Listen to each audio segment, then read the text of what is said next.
Numbers chapter 9. The Passover. The Lord spoke to Moses in the desert of Sinai in the first month of the second year after they came out of Egypt. He said, "Have the Israelites celebrate the Passover at the appointed time.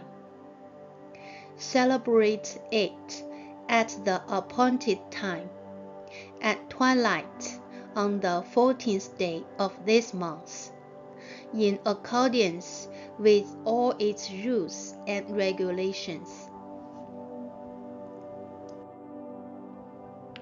So Moses told the Israelites to celebrate the Passover, and they did so in the desert of Sinai at twilight on the 14th day of the first month. The Israelites did everything just as the Lord commanded Moses. But some of them could not celebrate the Passover on that day, because they were ceremonially unclean on account of a dead body. So they came to Moses and Aaron that same day, and said to Moses, "We have become unclean because of a dead body. But why should we be kept from presenting the Lord's offering with the other Israelites at the appointed time?" Moses answered them, "Wait until I find out what the Lord commands concerning you."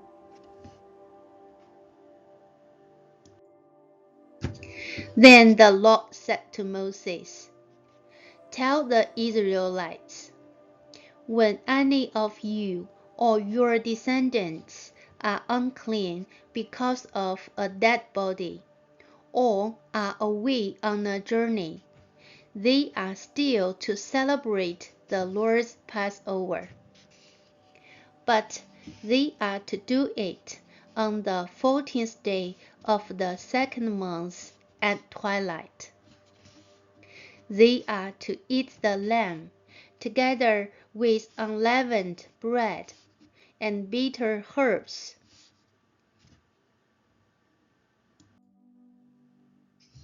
They must not leave any of it till morning, or break any of its bones. When they celebrate the Passover, they must follow all the regulations.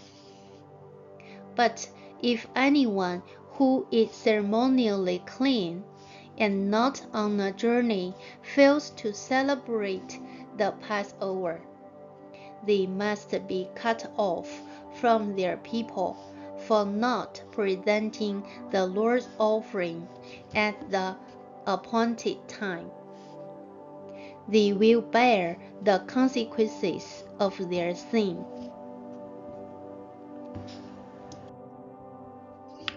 A foreigner residing among you is also to celebrate the Lord's Passover in accordance with its rules and regulations. You must have the same regulations for both the foreigner and the native born.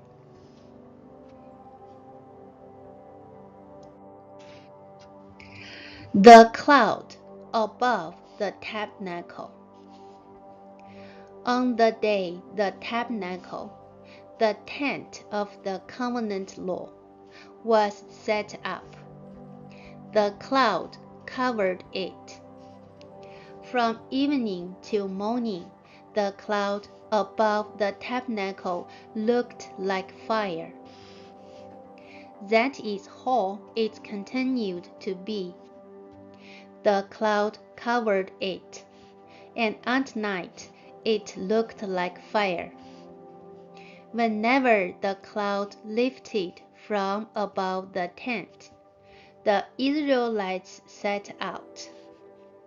Wherever the cloud settled, the Israelites encamped.